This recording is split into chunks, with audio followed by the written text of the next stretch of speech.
There is a well-known saying in the true crime world: never marry a Peterson. This case is one of the three that made us fear this family name. Did Drew Peterson kill two of his wives, and can we draw a pattern between these three men as to why we should stay away from the Petersons?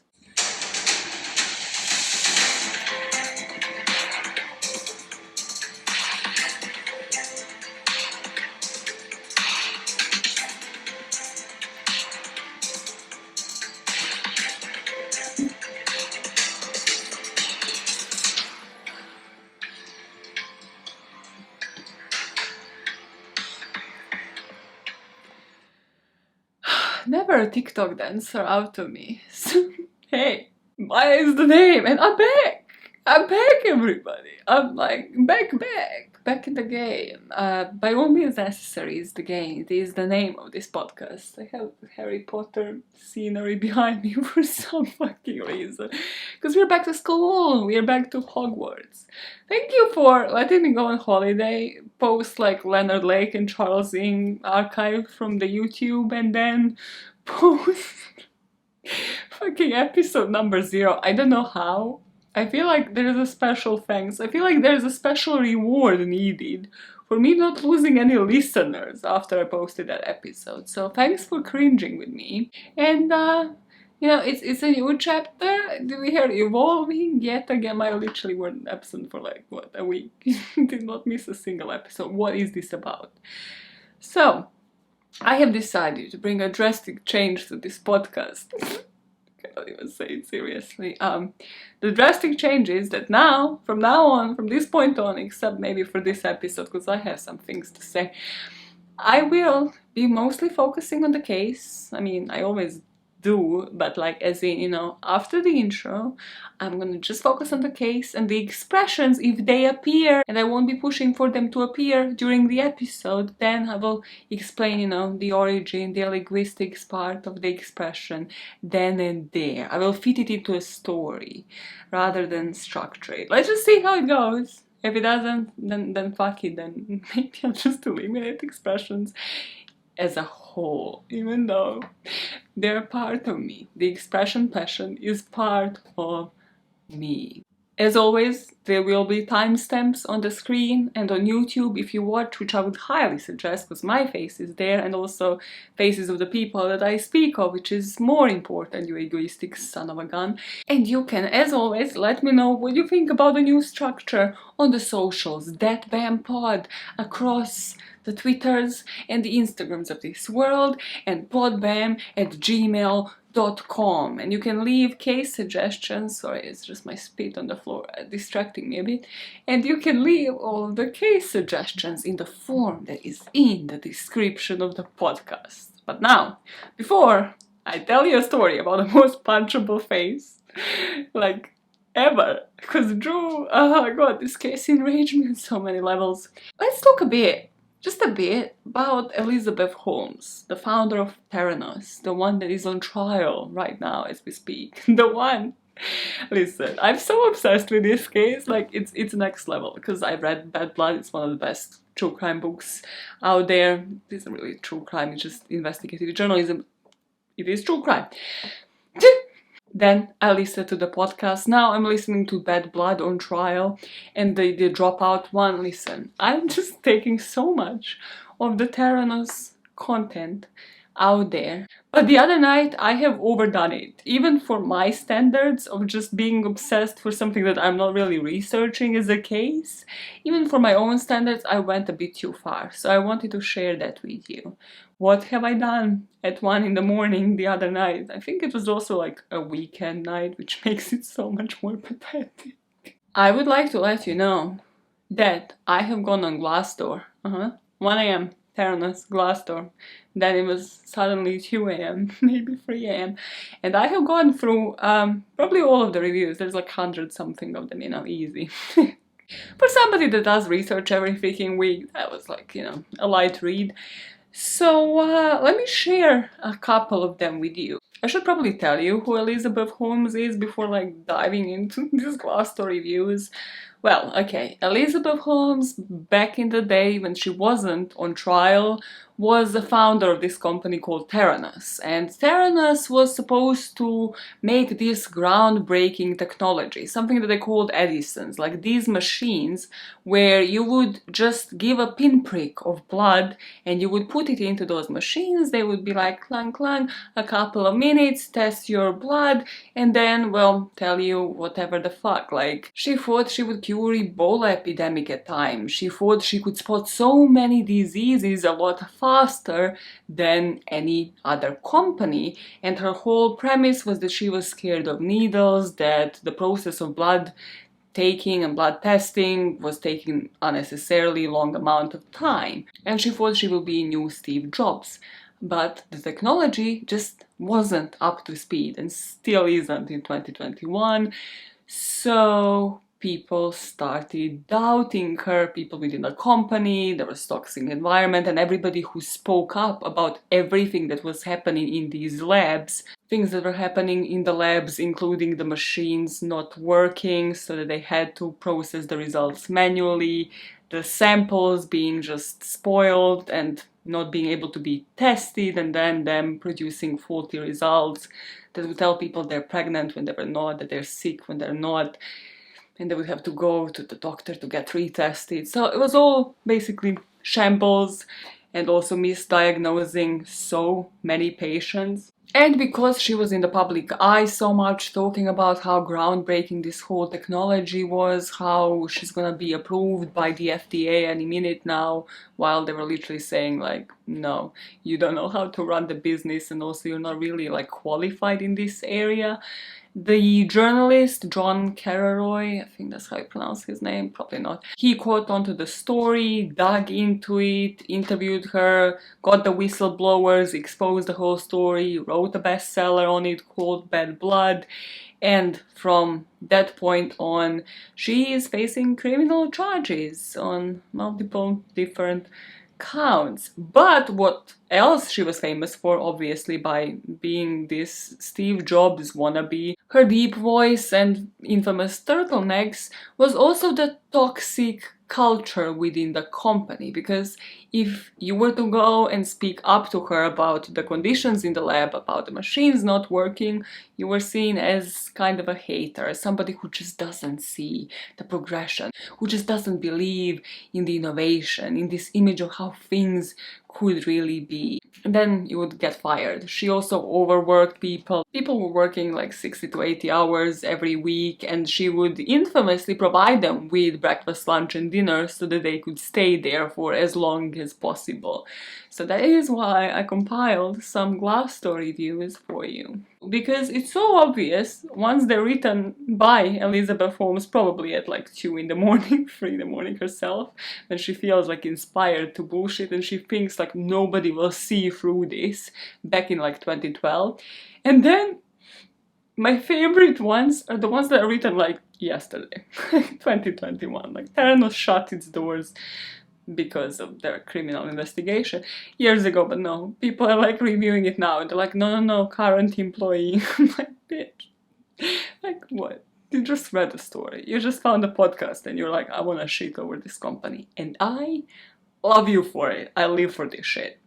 So some of them that are clearly written by Elizabeth Holmes, and I will be putting screenshots on the screen. I'm not making this shit up. I clearly have the time to find them, but not to like make them up.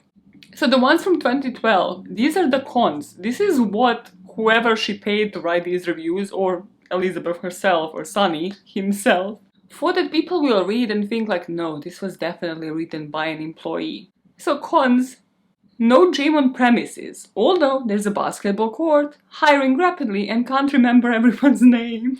And the advice, because you know how on Glassdoor you can leave advice to management? If you, like me, have reviewed multiple companies you worked for badly, you know very well by now. But the advice on this one is dry cleaning, laundry service, more beef jerky. Another one from the 6th of April 2015. the title of it is Feeling Blessed. You already know it's paid for. You already know they had a meeting. It's like fucking Jesus himself wrote it.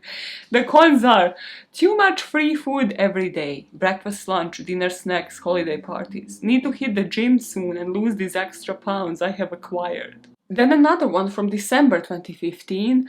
Well, the pros say that this person gets every day more and more inspired by Elizabeth and their co-workers. They're so fortunate and lucky, there's great culture, they love working here. And then for cons, and this is why I truly believe most of these negative reviews are written by Elizabeth Holmes herself. Those who write negative reviews were not here for the right reasons. Like, this is literally what she would say in those freaking meetings that she would have, and like these different stand-ups that she would have. And what's so scary to me, after reading this, I went to read about, again, 100 reviews of my old workplace that has the same rating on Glassdoor that Theranos does, which is concerning because it is also healthcare. So I went to read it, and literally the same vibe is given to me about the toxic workplace, all of that.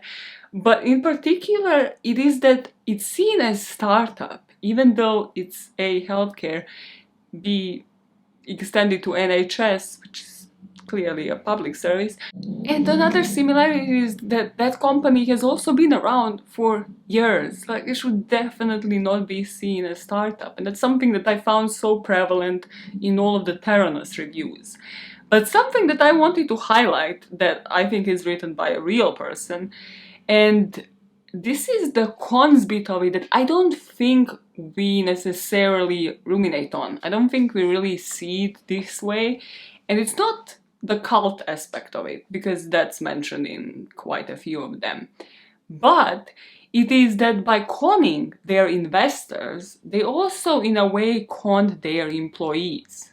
So this person said, despite doing some of our best work, many of us are doomed to be associated with this con job for the rest of our careers.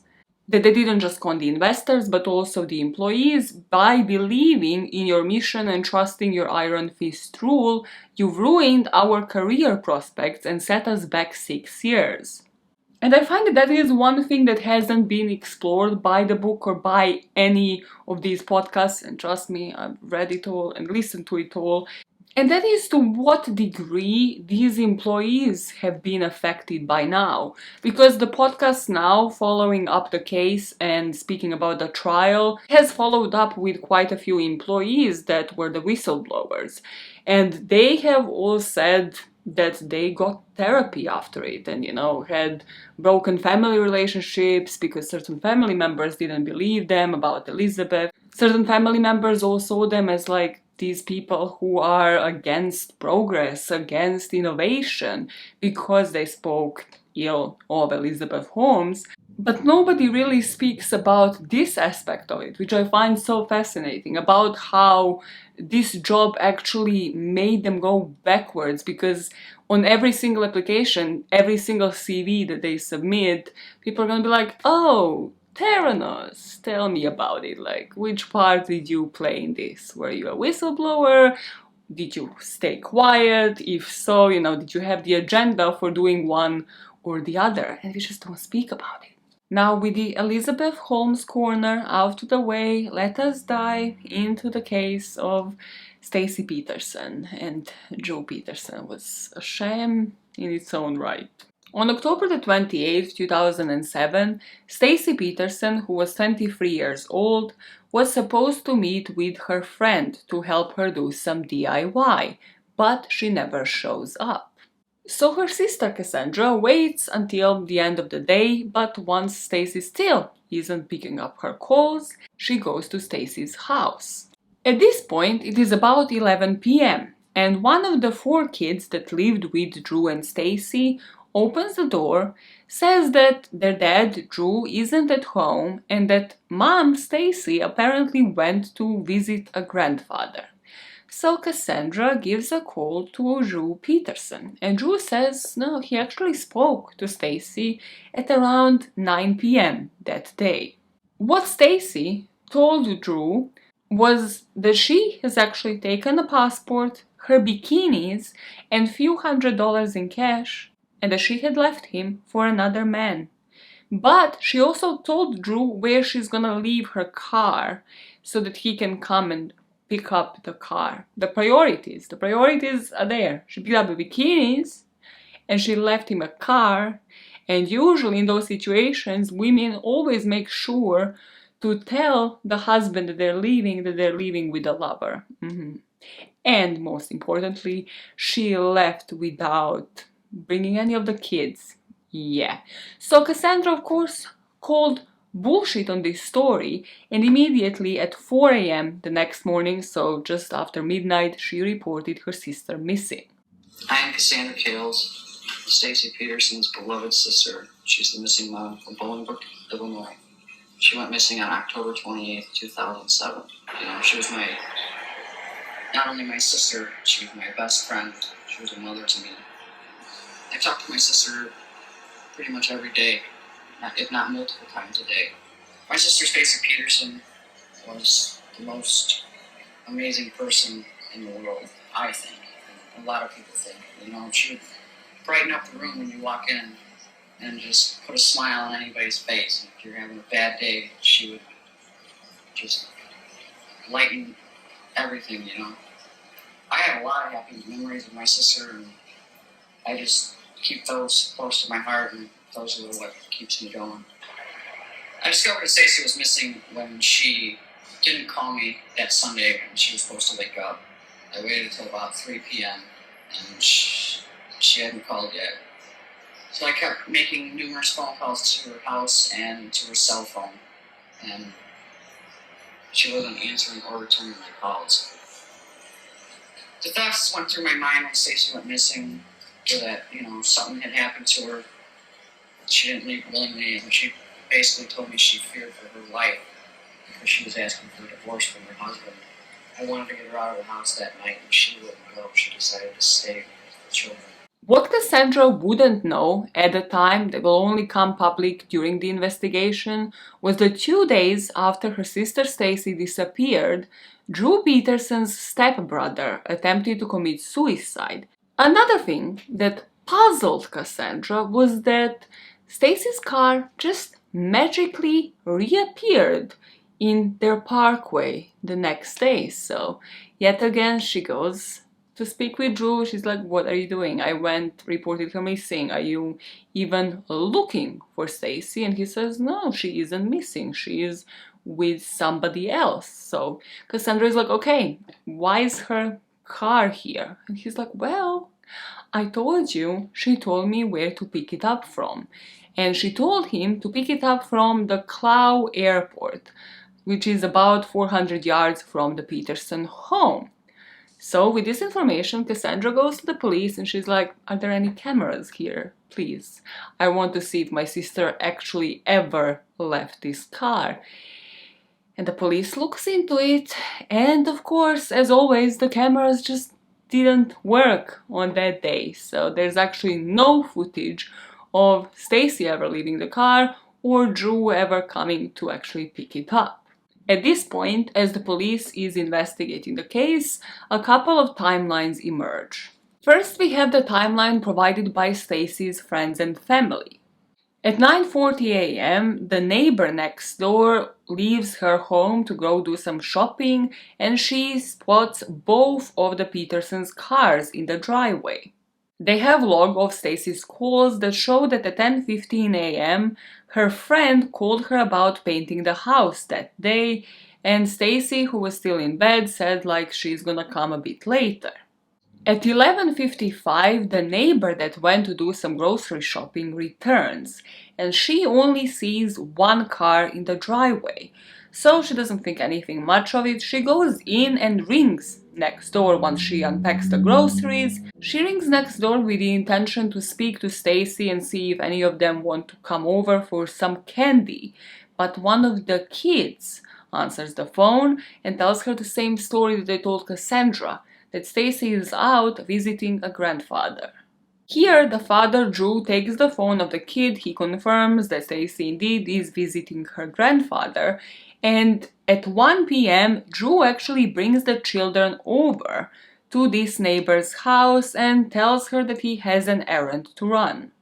He returns from doing this errand in about 15 minutes, but then later his phone call records show that he called in the police department, which just happens to be his place of work. He just happens to be a police officer, and he calls them to request a day off. His shift was supposed to start at 5 p.m.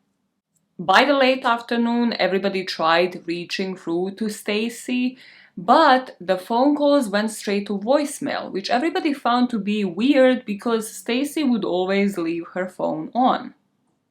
At 9 p.m., we have a phone call recorded from Stacy's phone to Drew, and then at 11 p.m., Cassandra goes to her home. None of the cars are in the driveway, and one of the kids tells them that Drew said that she is going to see her grandfather.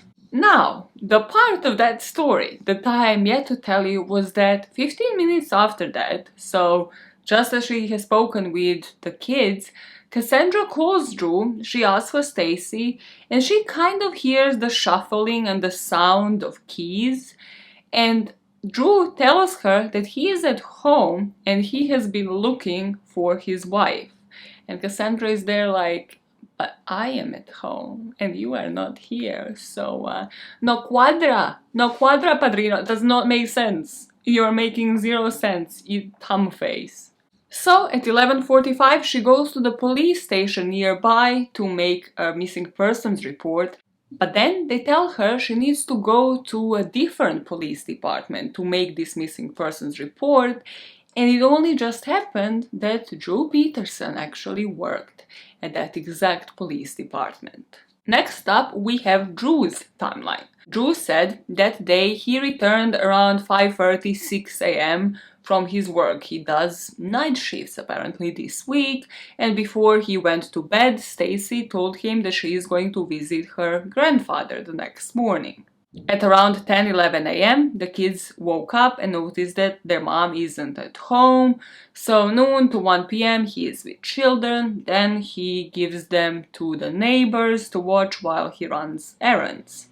At 2 p.m. he calls work to request a night off, and he says he does this because he accumulated enough sick time he could use before his retirement in December. One of his kids goes to this concert in the meantime, and at 6 p.m. he takes the other 3 kids to McDonald's. At around 7:30 p.m. they return home. The other child returns from the concert, and at 9 p.m. he is at home when he gets a call from Stacy telling him that she has just left him for somebody else. So at 9:15 he goes out to look for Stacy, and at around 11:30 he returns home because Cassandra is calling him and he just lied to her, so he has to return to show up for his non-existent work on looking for his wife. And that night at 11:45 he would go to the airport, which is where Stacy told him she has left her car. At midnight he goes to bed, and at 2:30 a.m. his own police department rings him to inform him that Cassandra filed a missing person report for her sister. The third timeline, though, will be the one that will turn this case around, and that is the timeline of Drew's stepbrother, Thomas Morphy. So Thomas said the day before the disappearance, October 27th, Drew actually picked him up at his home, Thomas's home, and supposedly said that he is going to take him nearby for a job interview. But instead, he takes him to this park, sort of like private, isolated area in this park, and he just starts ranting about how Stacy is cheating on him, he knows it's true, and he wants to take care of that problem. So he asks Thomas if he loves him enough to kill for him. And Thomas is like, stepbrother, I like you enough, but not enough to kill for you. So Drew is like, okay, do you love me enough to cover up and to be able to live with the knowledge that I actually killed somebody? And at first Thomas says yes. But then he goes home and rings him later that night and tells him that he can't be involved in any plan that he might or might not have, and Drew says he respects that. That's completely fine. Now, the next day, the day of disappearance, 28th of October, Drew shows up unannounced at his stepbrother's home again. They go to Starbucks drive-thru to get a coffee, and yet again, Drew drives him to another park, to another isolated spot. Drew gives Thomas a cell, and he tells him not to answer it. So he tells him the phone will definitely ring, just don't answer it. And after handing him this phone, Drew just disappears. He just goes away. And about 45 minutes after that, the phone did ring a couple of times, displaying Stacy as a caller. One of the times that the phone did ring was about 9:07 p.m. And that call was pocket answered, and the call lasted for a few minutes, but there was no transcript or no way for people to track what was actually said on that phone call. And if this isn't your first day within true crime world, there was nothing said on that phone call. This was just Drew covering his ass for that 9 p.m. call to have actually existed. After about an hour of these sporadic phone calls, Drew returns to the park and picks up his stepbrother, and he asks him to help him to move something. They drive to Drew's house, and here all of the kids were apparently in their rooms, so he tells Thomas to be quiet.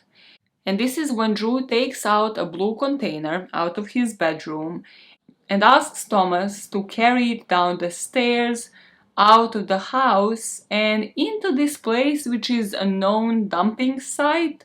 So it's kind of like a canal that everybody disposes things into, and there is a bunch of things in there. The police will look into this canal, and there will be divers taking things out, volunteers taking things out of the canal, but they will never be able to find this blue barrel. After Thomas helps Drew, Drew tells him this never happened. So around 10 p.m., Thomas actually speaks with one of his friends, and he tells him he just thinks he helped somebody dispose of a body. The next day, the day after the disappearance, October 29th, Thomas speaks to Drew and tells him that he actually wants to hang himself, that he can't live with himself knowing what he had done. Drew tells him not to worry, which is the most inappropriate answer you can do when somebody tells you they're about to commit suicide.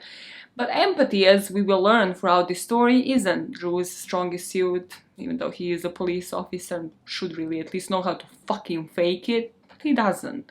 So that night, Thomas starts drinking, and he actually calls another brother of his, and this man says, can you please ring the police, or rather ring the FBI, because if you ring the police, it might get to him. But instead, Thomas hangs up and overdoses on prescription pills. And then this other brother, once he couldn't reach him, he calls 911, and Thomas is taken to the hospital. Luckily, he will survive and will be able to testify to this movement of the blue barrel. To find out which one of these three timelines looks like the most plausible one, we need to go into the background of the people in this story.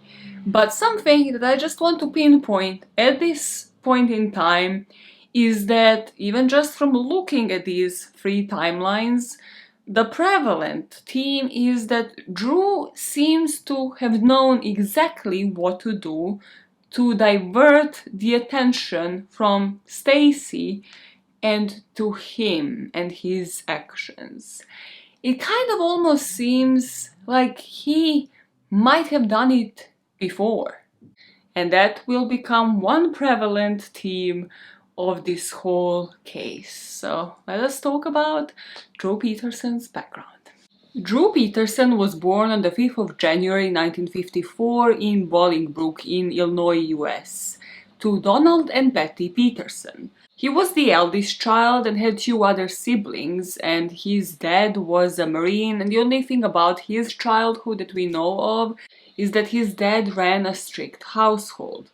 His parents would stay married for the next 38 years, and when his dad died, the mom married her boss, and that's where he got the stepbrother Thomas. In 1972, Drew will graduate from high school and he will briefly attend a college, but after that he's going to move to Virginia to join the US Army and train as a military police officer. Before he joined the military, he started dating his high school sweetheart, this woman called Carol Brand. And he would actually marry Carol when Carol was only 17 years old. They stay married for about 6 years, and then Carol is going to learn that Drew has been sleeping around and has been unfaithful to her. Something that Drew follows like clockwork. This pattern of his that will become so repetitive during this story. So after having 2 kids and being married for 6 years, she leaves his ass and takes the kids with her and gets the custody of them.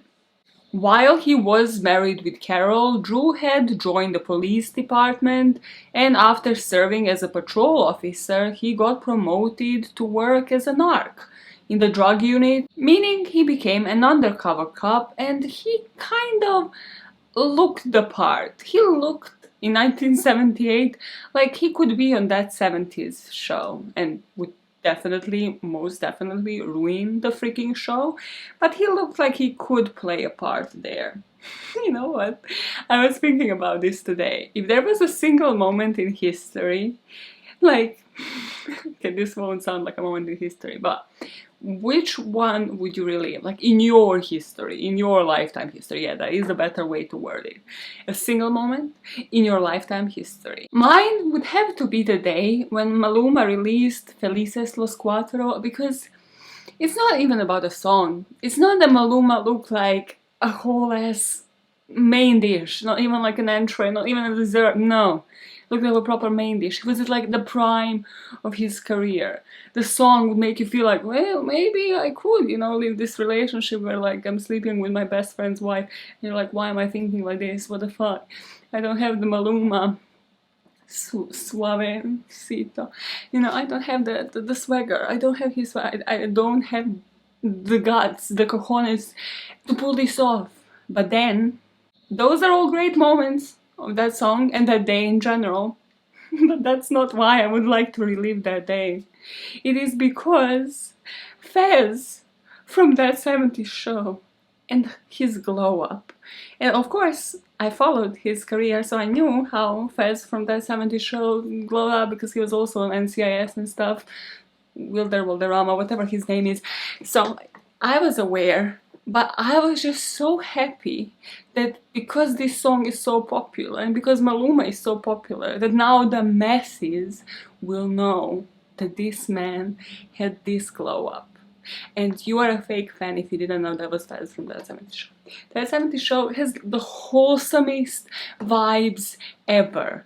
If I was ever to convert people from one show to the next, I would convert all of those die-hard Friends fans to that 70s show. That is my true goal in life. If I ever get any clout, that is exactly what I shall do. Not to mention like the Mila Kunis and Ashla Kutcher together after all this time. Okay, so I was talking about Drew.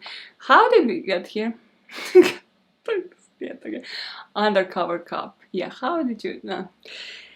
He tried. Drew tried, okay? He would have probably made it to the audition and then they would be like, you know what, kind of need people who are like attractive, not just confident. Because that will be another prevalent theme during this story. That is, how did Drew get all of these women who are way out of his league? Like, way out of his league. And that is truly because of his confidence. Because he never had the looks. In fact, some of you, me included, would probably say that Drew looked like not just garbage, but you know the garbage at like the bottom of the container?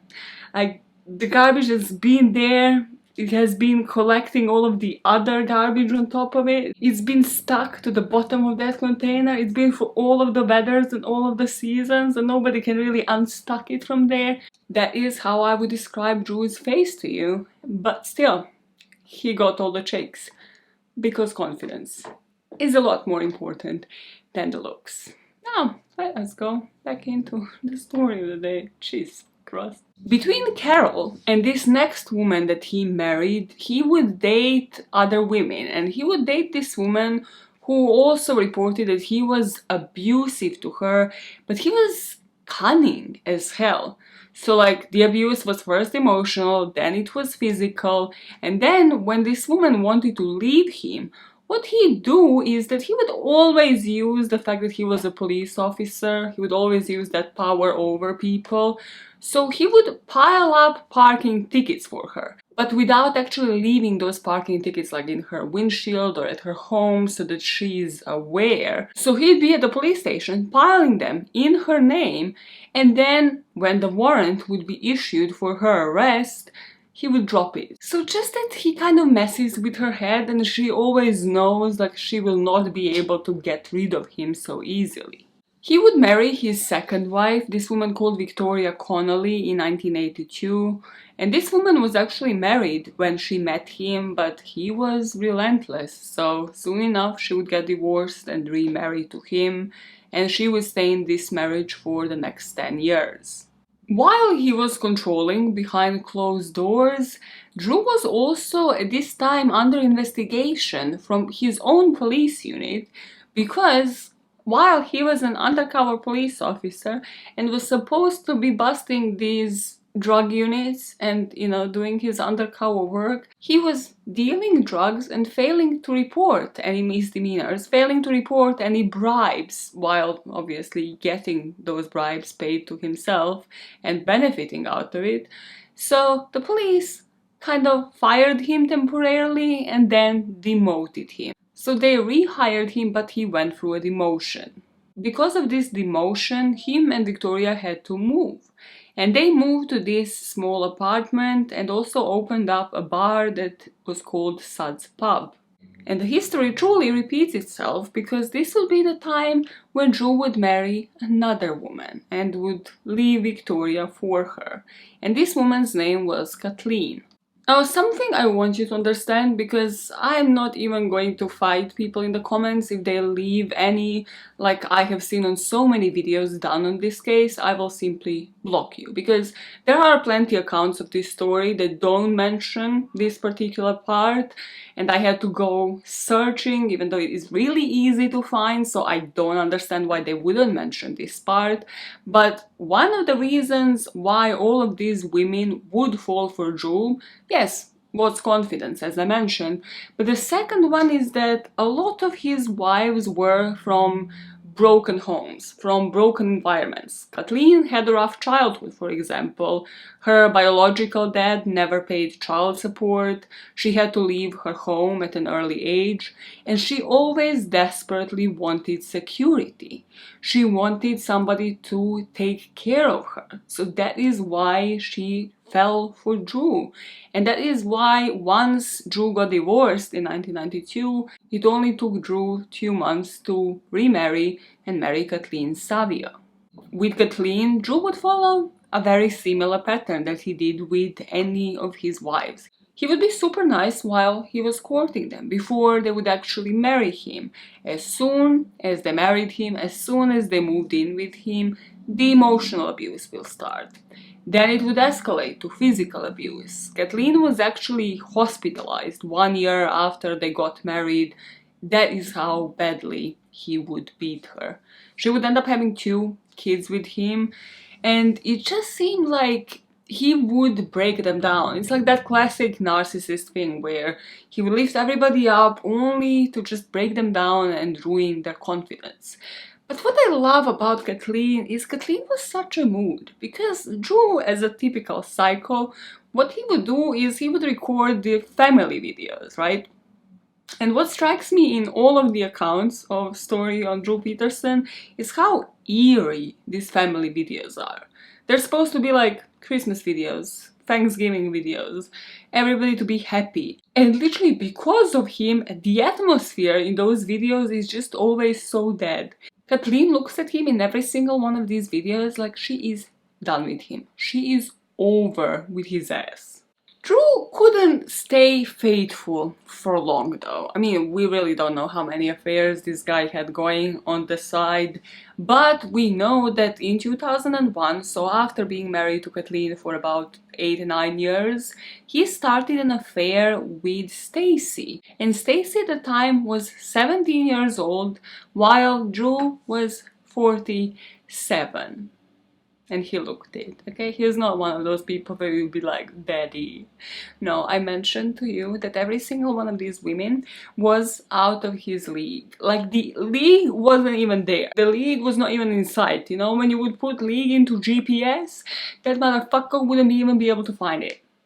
Because the league ain't even in sight. But did you know where that expression comes from? Did you know that it comes from baseball? Because I sure as hell didn't. Apparently, the sport of baseball is divided into leagues, and these leagues are related to different levels of ability and professionalism. So if you are betting out of your league, it means that you just aren't on that level, which is kind of what's translated to relationships, and especially in this one. League ain't even in sight for you, mate. It just ain't even in sight.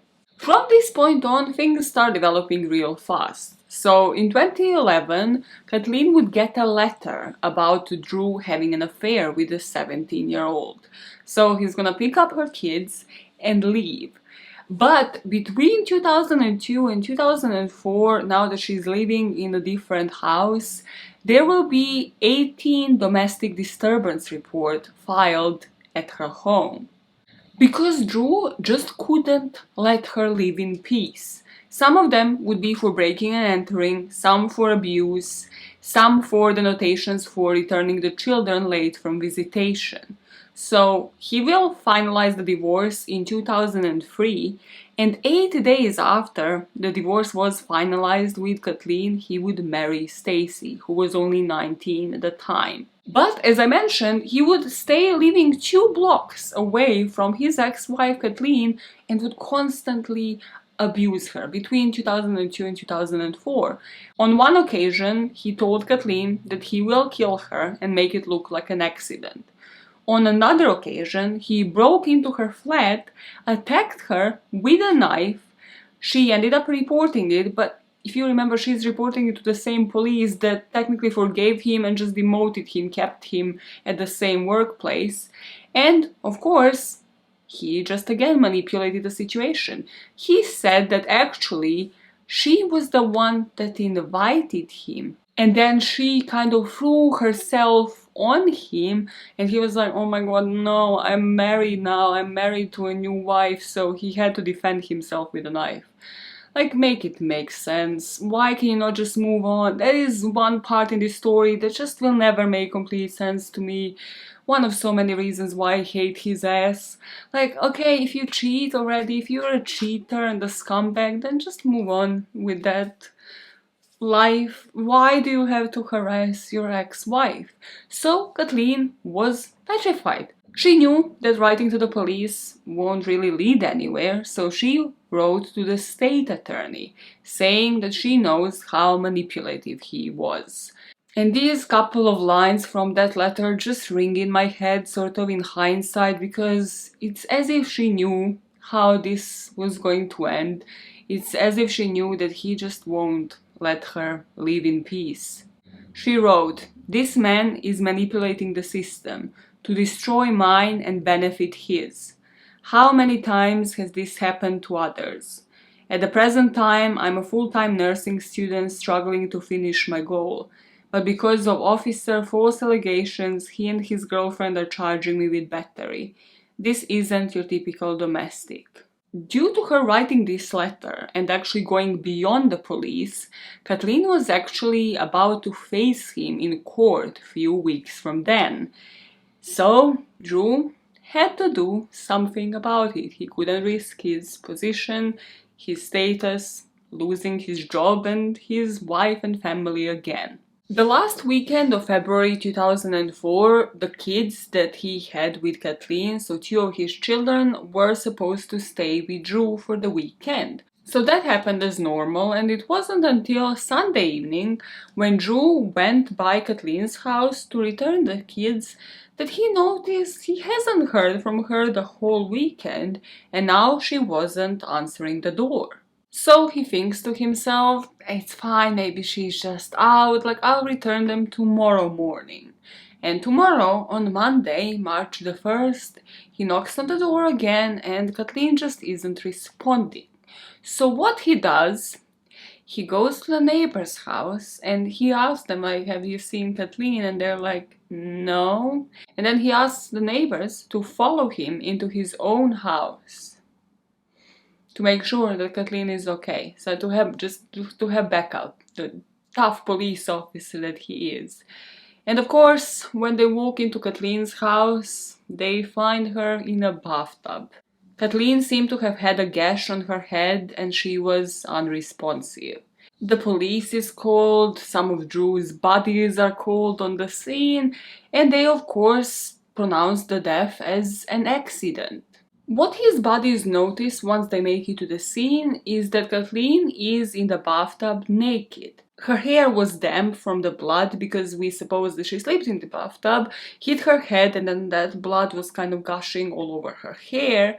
There were no defensive wounds on her body, her nails seemed to have been clean, so no DNA underneath them, no reason to believe that she was in fight, so of course they rule it as an accident. But something that they didn't take into account was that Kathleen was in a dry bathtub. There was no water in there, and she was naked. You know how you do, go into a bathtub that is completely dry without water, and then in the aftermath you put water into it. Yeah, the same way you go into a shower and then you press that button so the cold water reaches you first, because you just like to live life on the dark side. The investigating officer for Kathleen's death was Drew's buddy from the police force, but just to say that they have eliminated all of the angles, the autopsy report was published, and they questioned Drew's wife, Stacy, as to what he has been doing the whole weekend, can she account for him at all times? And Stacy gave him a rock-solid alibi. Stacy had to go into a police station for them to have a written record of this alibi, and Drew followed her there as a loving husband. It was later, in hindsight, said that he probably coached her. He was there before the interview and in the interview room just to make sure that she didn't slip up. But that isn't the only weird thing that Drew did a couple of days after his wife Kathleen apparently accidentally died in a dry bathtub, which is completely believable. Not a sense of irony in my voice whatsoever. And that is that he produced an apparent will that Kathleen had. This was a handwritten will, and it hasn't been verified by any lawyers.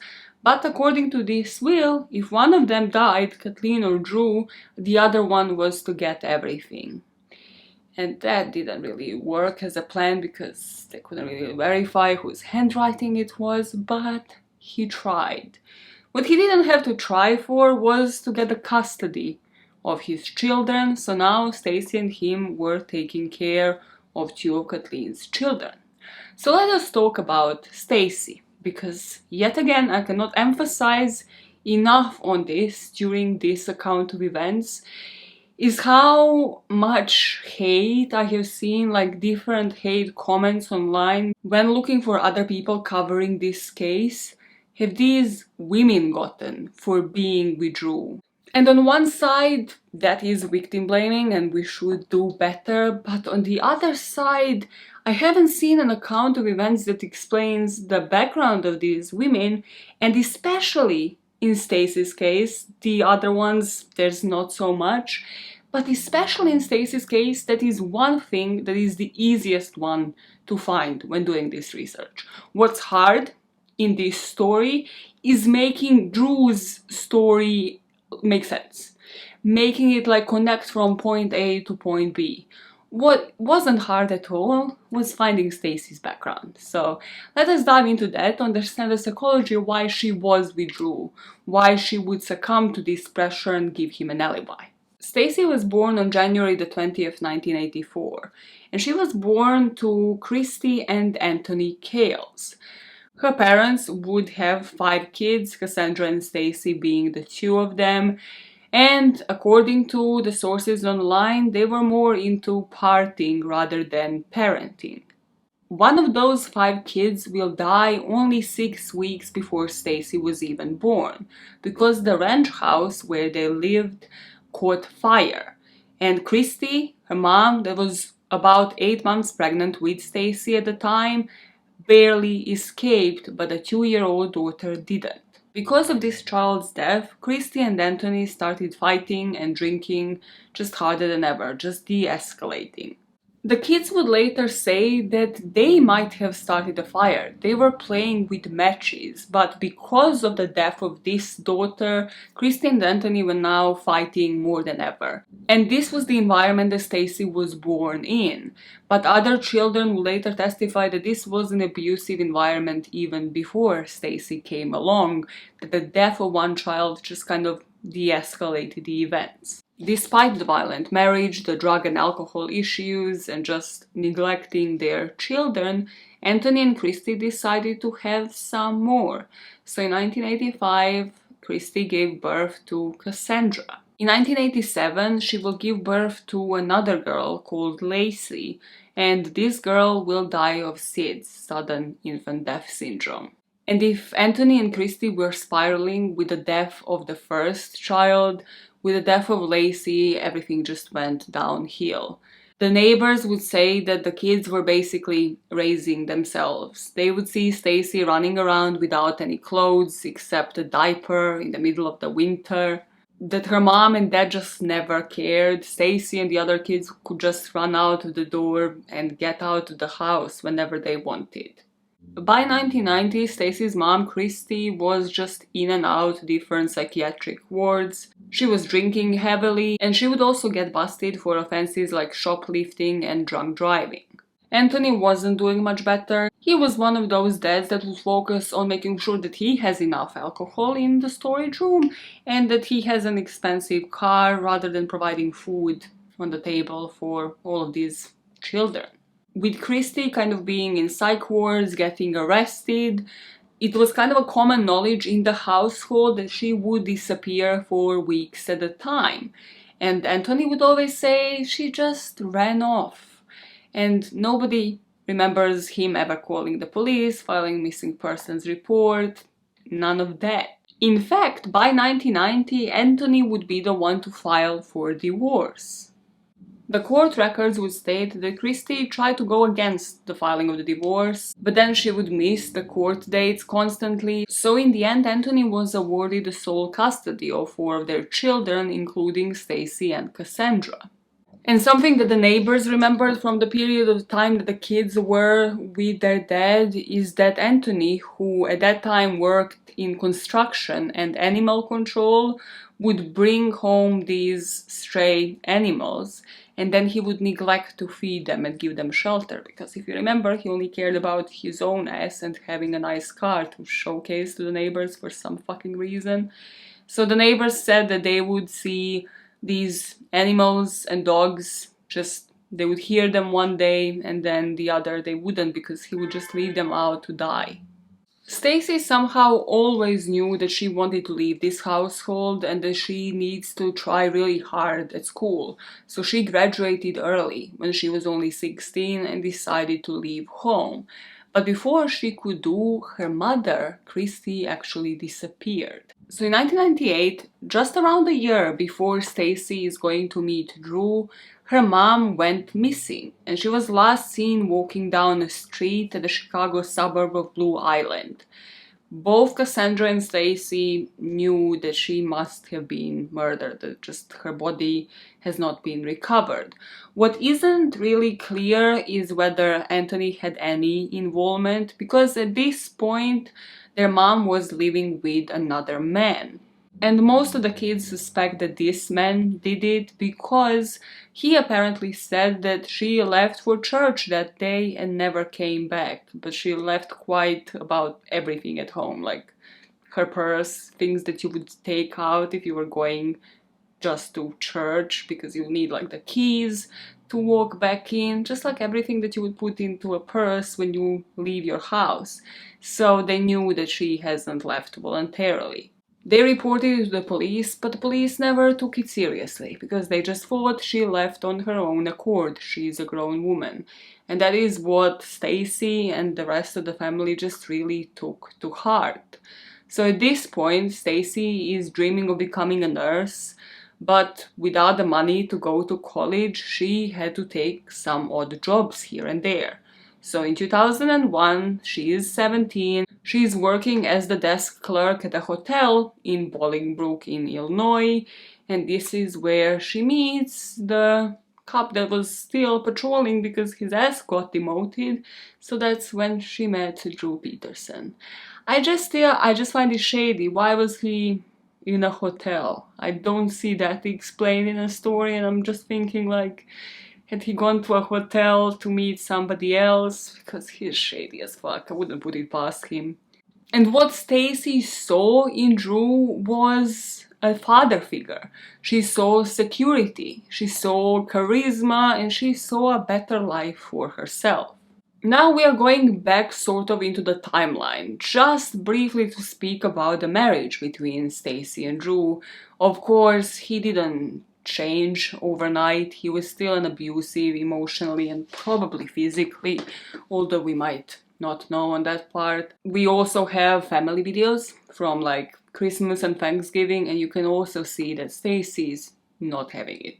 That she is just over that marriage. But also in the pictures and from the resources that I found online, you can kind of see that she started paying more and more attention to her appearance. She would take her kids out to Bible study. She began working as the sales rep for Avon. She sort of started reaching out so that her whole life doesn't revolve around Drew. And of course, he didn't like that because he wanted to be a center of attention while he went out and cheated and harassed his ex-wife. And just like Kathleen did, here Stacy in October 2007 finally plucks up the courage to go to her husband and ask him for a divorce. And the neighbor from the beginning of the story, the neighbor that lived next door, would be constantly in touch with Stacy. As you recall, she was the one to call like the kids to come over just because she went to a grocery store and got candy. So they were quite close. But she would say a week before Stacy's disappearance, she went in to check with Stacy, and Stacy was calm, cool, collected, but she said, "I'm already dead. He's going to kill me." Going back into the police investigation, the picture of Drew is posted with a case summary, and the police finally kind of thinks like, okay, we shouldn't really be associated with you, until the coast is clear and you definitely get cleared of this crime. So they place him on paid leave. Well, actually, when it came to his resignation, Drew was the person that handed in his letter of resignation. He was almost with the police for 30 years. But then the chief of police refused to accept the resignation, filed a complaint against him alleging serious job-related violations that we are aware of that they just never looked into. So at first they allowed him to take some paid leave, and then they allowed him to retire with more than $72,000 annually in pension benefits. Let us just all ensure that the potato head here is well supplied for. Yeah, you can't do anything. If you are a white man in the Marine, in the military, in the police department, you're good. You can literally do whatever. You are allowed to do whatever. You will be well supplied for. You will get paid leave to make sure you can put bread on your table. Did they give a fuck about any of the victims in this case? No. When all of them reported domestic abuse? No. When it comes to the potato head, just make sure he has a good retirement plan. A white man can do no fucking wrong in this world. Going back to the investigation, initially Drew was cooperating with the police. In the interviews that he would do, he said he believed Stacy left him for another man, but was safe and just simply didn't want to be found. If I said it once, I say it 100 times. I don't understand how the police just doesn't hear the alarm bells in every single situation where a domestic abuser is just completely fine once this wife that they were possessive over leaves them for another man. For years, they haven't left a woman out of their sight. They had to follow her every step, but suddenly she left them for another man and they're okay. They're completely okay with that. Yeah, every single one of them. And the police is just there like, Just based on all of the events in history, that kind of statement should warrant the police enough probable cause to, I don't know, search their house, literally bring them to trial, like a speed freaking ticket, like a fast fare to trial, because we know historically that that isn't just the psychology of these people. So why waste the fucking time? Because like, I would feel as a mug in those police officers' shoes just listening to you being like, she's just with another man and I'm completely fine with that. This is why I'm not a fucking police officer, because I wouldn't be able to just handle bullshit that would come out of people's mouths, especially people like Drew Peterson. The police will have different search warrants to search the Peterson home in the days and the weeks following Stacy's disappearance. So it's not so much for what they found on the scene. They found bedding, 11 guns, electronic equipment, his SUV, Stacy's car. It's more about the items that were missing, including a nightstand, scuba diving weights, a blue barrel large enough to hold a human body, the one that Thomas, his stepbrother, mentioned. So those missing items kind of paint a picture in my head, like, why is the nightstand missing? It's a whole ass nightstand.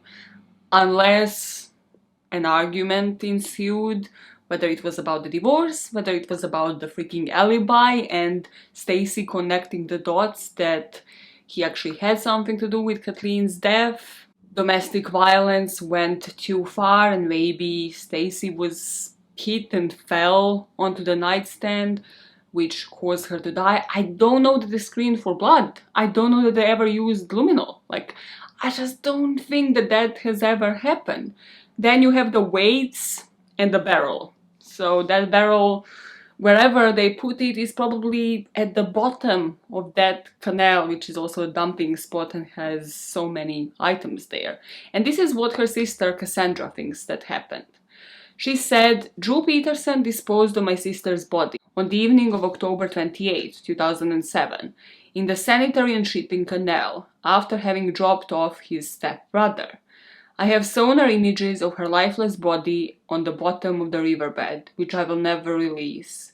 That is not how I want the world to remember my beautiful sister. Her sister shared these images with the police, but she said in the past, in 2007, the police never sent divers down to recover the barrel and possibly Stacy's body. They spent all of the time sort of making it look like they're doing the work, like pulling all of the cars out of the shipping canal instead of looking for a blue barrel that we know left Drew's house and couldn't be found. Cassandra said, I would have had my sister's body home, in the flesh, 22 days after Drew murdered her. I believe that my sister was buried in a discreet location.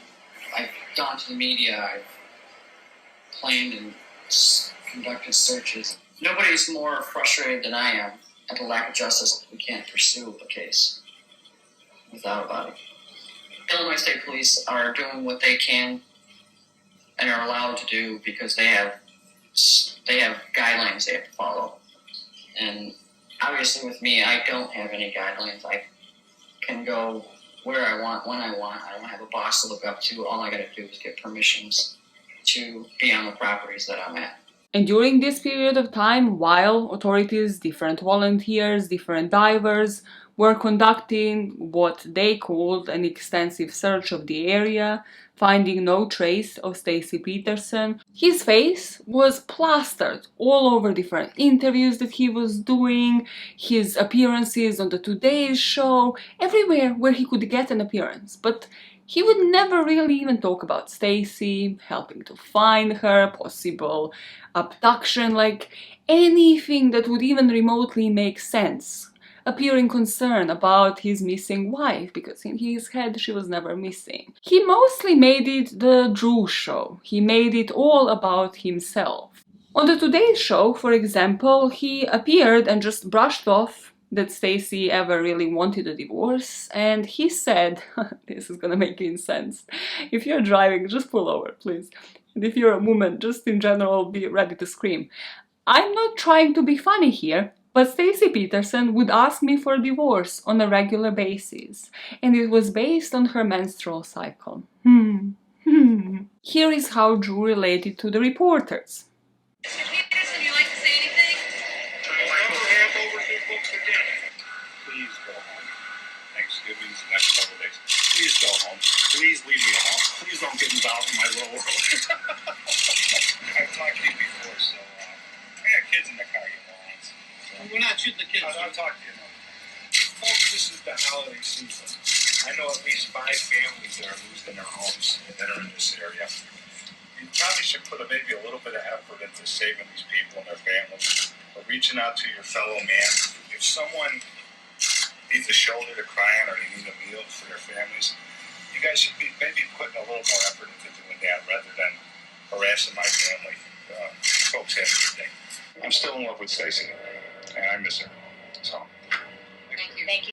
I only now noticed after rewatching everything again, but it's truly bizarre to me how fascinated this man is with holidays and that atmosphere just in general. There is something so psychotic when you put it into context that even after his wife disappeared, he's more focused about why aren't people celebrating Thanksgiving with their families. And then when you put that into like perspective of all of the videos that I have overlaid of just him and how he recorded his previous wives, both of them really, Kathleen and Stacy, and how that atmosphere actually looked like behind closed doors. There's just something so eerie. Like, here is the guy that was probably behind closed doors saying, you know, well, you're going to ruin a holiday, like, some people aren't this lucky. I wouldn't put it past him that this is how he was manipulating these women.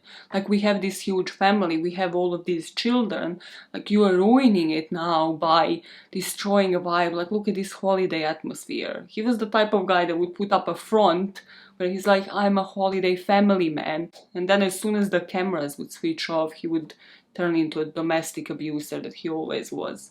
It's just how many times he mentions the holidays during these encounters with the police that rubs me the wrong way. what's going on today?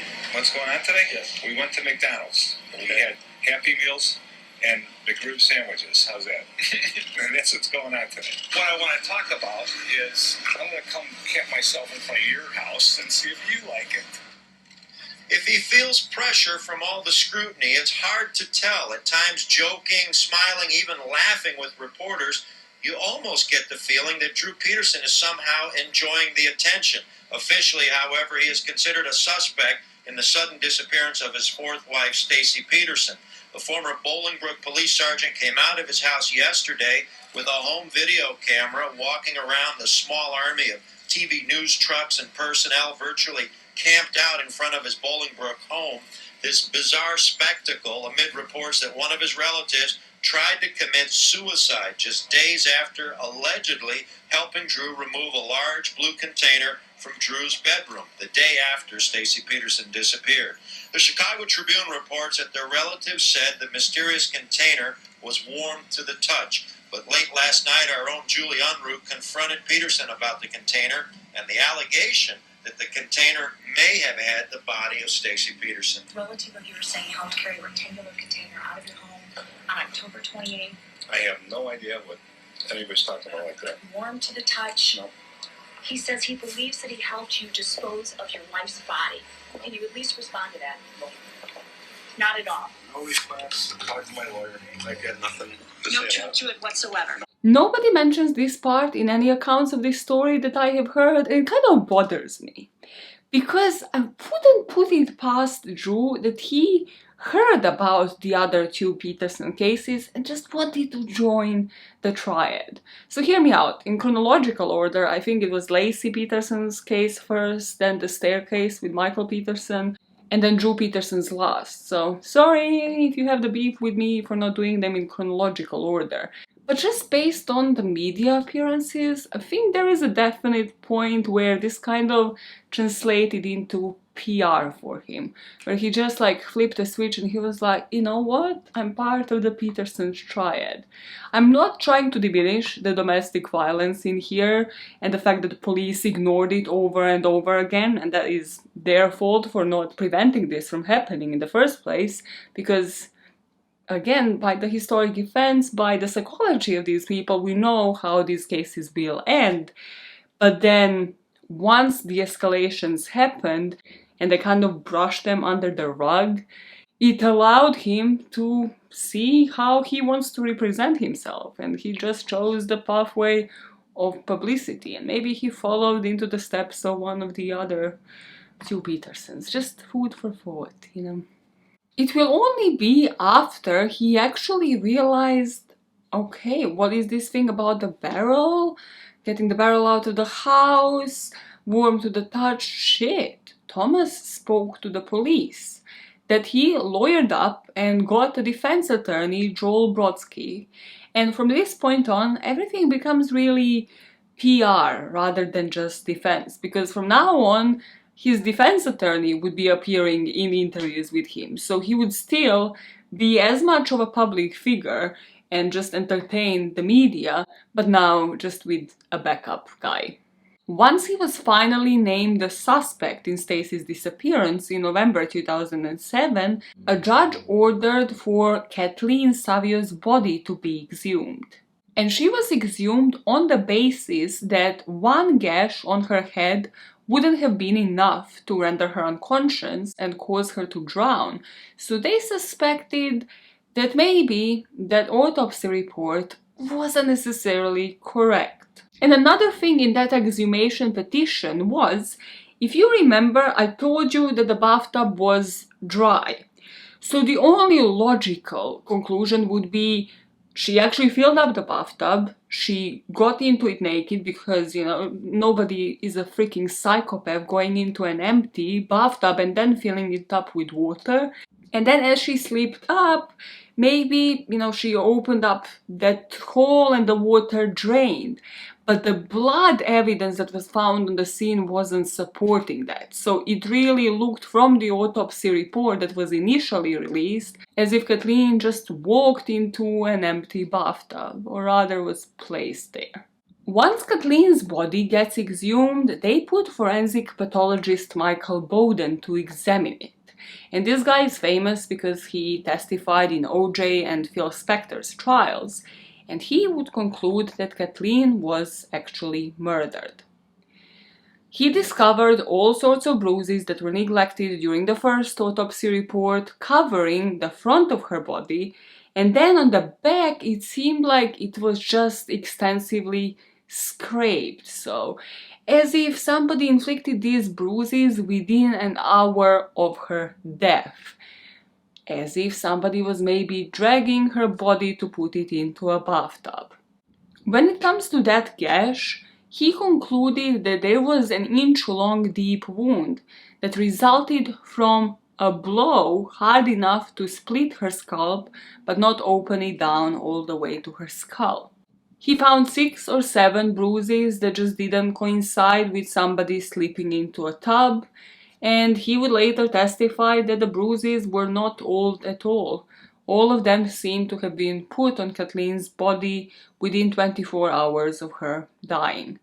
As the prosecution is trying to build a case against him and have offered Thomas Morphy an immunity deal, Drew got himself a publicist. And this publicist in 2008 confirmed that Drew was engaged to a 23-year-old woman called Christina Rains, and she is soon to become his 5th wife. But then, on January 2009, Christina actually moved out of Peterson's house, And later she would say this engagement was a publicity stunt that was designed to keep Drew in the media spotlight. And I wouldn't recommend you watch the interview, because the two of them actually did appear in multiple interviews, like the Today Show again, and I don't know who gave them publicity. This poor woman, I don't know what she was going through. Was she completely in on it? Was she charmed by Drew? I'm not sure of her agenda. I'm glad she got the hell out of there and hasn't actually married the guy, but that interview gave me next level schadenfreude, secondhand embarrassment, awful. It's like, how desperate do you have to be as a middle-aged man accused of your wife's disappearance and murdering another wife that they have just literally confirmed and are trying to get you to trial for, to just want to be on television? Just go into journalism, my man. You don't have to go to join police force. Just, if that is your dream, then go. Be the reporter. Do one of those like, and now we go to weather in Bollingsbrook or wherever the fuck you are, Illinois. And do it. Appear on TV for the right reasons, not for the fucking wrong ones. But now, because he was treated as a suspect and he knew that any day he will really be arrested, on the 1st of April 2009, he called in a radio station. Where's Drew? We got him, Drew Peterson. You finally picked up. I'm here. All right, buddy. Well, you called us. What's going on? I've just been on the phone with my attorney, Joe Brodsky, for the last half hour. He told me just to keep my mouth shut and sit tight, but I gotta come clean with it. I wanted to do it with you. Is that okay with you? Well, I don't know what you're going to say. Oh. This is hard, Bianca. This is hard. Well, I mean, what are you going to do here? Well, I just got to tell you. It's been weighing heavy on my chest for some time now, and I just got to say that the chicken wings at Dixon Bar and Grill are the best I've ever had. 1023 West Lake. Happy April Fool's Day, man, Cal.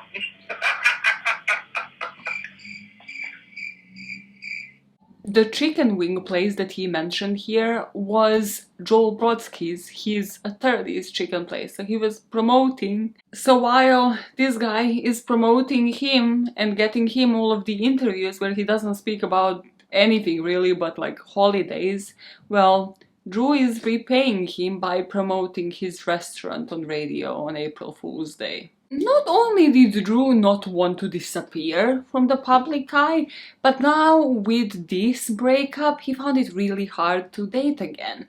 So he did this. You know what you should do? You should have a winner date with Drew contest. Oh, I'll do a dating game with you. Drew? It's up to you, man. I don't know. Ask the lawyer. Yeah, why not? Could being the right caller get you a date with Drew Peterson? Police say the former suburban Chicago police officer is a suspect in the disappearance of his wife, Stacy. But that didn't stop his attorney from suggesting the promotion to radio station WJMK-FM. And host Steve Dahl reportedly thought it was a great idea. But the station's vice president says no way. He says win a date with Drew will not happen on the station. Peterson's attorney, Joel Brodsky, says his client didn't do anything wrong and is entitled to have some fun. Finally, in May 2009, Drew Peterson was arrested and indicted on 2 counts of first-degree murder in the death of his third wife, Kathleen Savio. To get him on this charge, because they couldn't really get him for Stacy's disappearance, but they knew that they had to have him off the streets, the autopsy report wouldn't really be enough. So they had to establish a law because of this guy, and they called it Drew's Law. I'm not sure if this is like actual legal document. Hopefully not, because why the fuck would you call it after a criminal? Why not call it Kathleen's Law? It just makes zero sense. But they had to pass a legislator into the law in 2008 so that they can make exceptions in this case and accept hearsay. Accept all of the statements by Stacy's friends and family stating what has actually happened and that she actually had to cover up for Drew, that he coached her and that he was the one who actually went and killed Kathleen that weekend. So Stacy's friends and family testified that Drew asked her to cover up for him the night that Savio died, but they also testified that Stacy confided in them that she feared him and that she wanted to file for a divorce that week and that he had to stop her.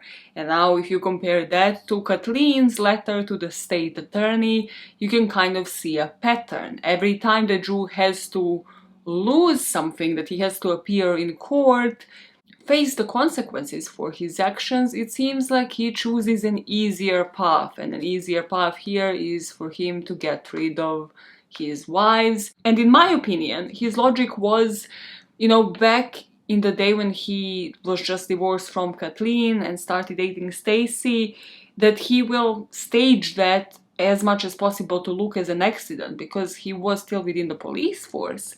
But now, the divorce came at a really unfortunate time. He was just about to retire, so he can't really count on the newbies in the police force and all these people that he has never worked with. So the only way to go around that was the no body, no crime way. And finally it fucking backfired, because how many more women would have just suffered in this man's hands? There was also Drew's co-worker that testified that Drew offered him $25,000 to kill Kathleen as she knew a secret about him that could get him off the force. The problem here for the prosecution was that Drew's defense will be based on the initial autopsy report. And that's something that he would push really hard for whenever he would appear on these talk shows. The fact that now there's this whole new autopsy report, there's this whole new person doing it, why didn't they find anything suspicious the first time around? So his defense is truly going to be like 99% dead. The defense will be that combined with no physical evidence, no sign of forced entry, no fingerprints, no DNA. But the prosecutors had talented attorneys on their end. They had that famous forensic pathologist. They explained Kathleen's circumstances to the jury, how they were fighting over finances and over the custody of the children, and that Drew here could really benefit. And then they put that jury into the mind space of why you would be going into your own bathtub the same way that you have done for like the past couple of decades, but this time you sleep up and drown. Which I think that would be it for most jurors. So it was in this case, and 44 witnesses later, on September the 6th, 2012, jury found Peterson guilty and he was sentenced to 38 years in prison.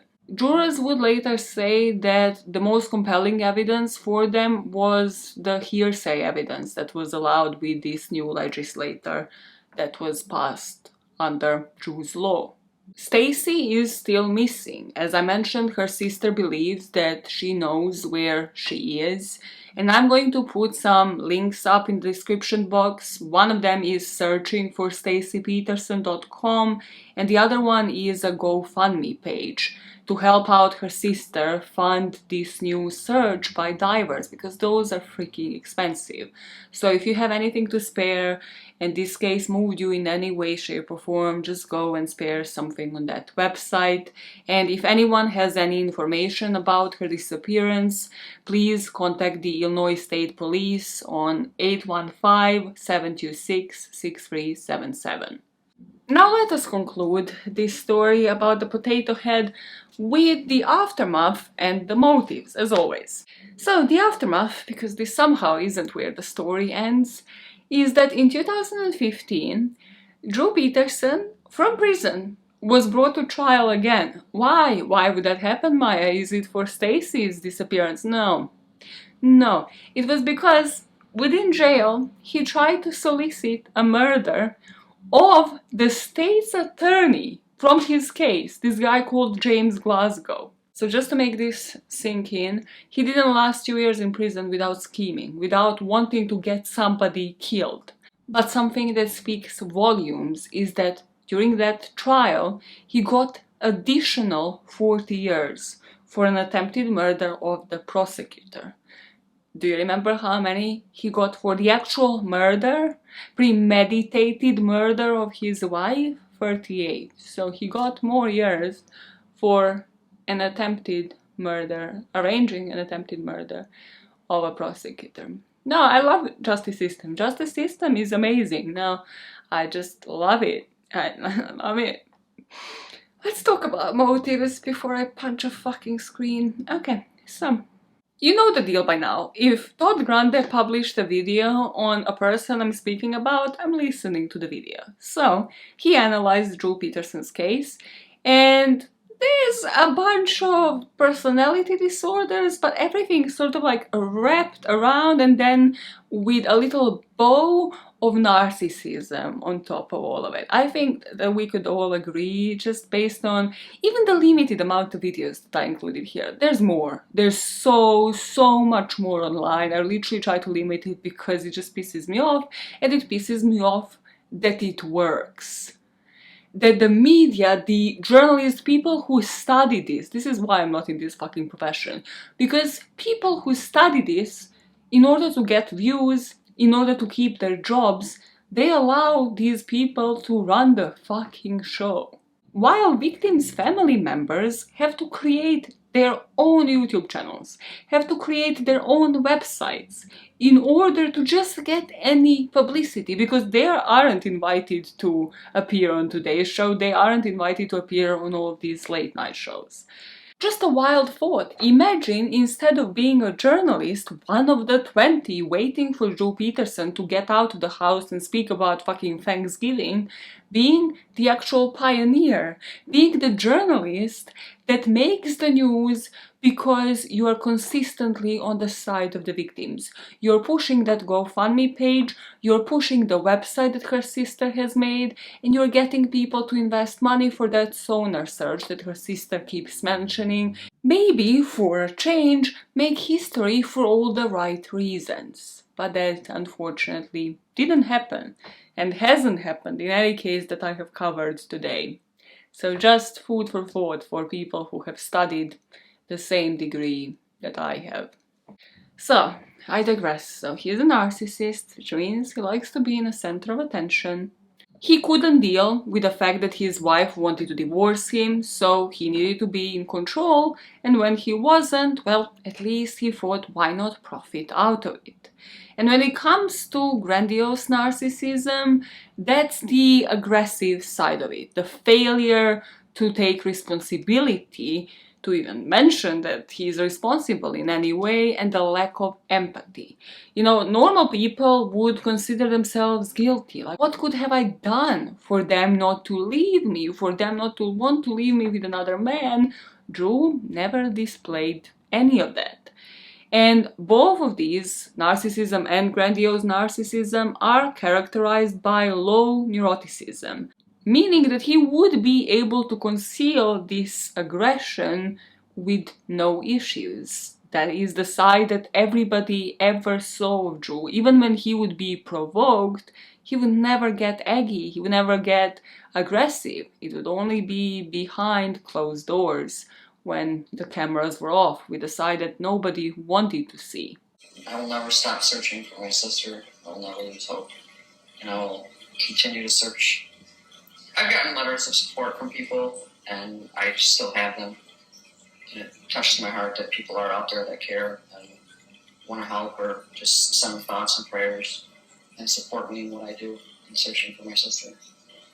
It gets frustrating at times, searching and not finding her. But then I reassure myself that by not finding her, I'm one step closer to finding her. Like, mark another area off the map. I've had a lot of help from volunteers. They've come out on horseback, done horseback searching. I've had people with ground penetrating radar, water sonar, side scan sonar, all the water stuff sonar, cadaver dogs. I obviously haven't found her yet, but I've covered a lot of ground, and it's just any new location I get is another mark on the map of where I've been and where I've searched for her. It would mean the world to me and my family and Stacy's children if we could find her and bring her home and put her at rest to where she belongs. It would mean a lot of people would contribute to helping my search. I spend more of my time now finding resources and people to help than I do actually searching for my sister. If I had a ground-penetrating radar and a cadaver dog, I would be able to cover more ground more efficiently and effectively in searching for my sister. Once I find my sister, I will either continue to help other missing families searching for their loved ones, or I'll donate the equipment to another organization that does searching. Any contribution would be of great help, and no contribution is too small. I'd like to thank the people that have come to searches and volunteered their help and their time to search for my sister. I'd also like to thank the media for putting their time in and covering my sister's story and keeping her face out there. I have all the faith in the world. I'm not going to stop until I find my sister. Cassandra shouldn't be out there looking for her sister now. People on the internet shouldn't be speculating as to why a woman would fall for Drew. Accounts on this case should offer that information up, the same way Drew's words have been thrown about. Because there's a story that makes sense here. All you have to do is to see through one Peterson's waves of narcissism in order to get to it.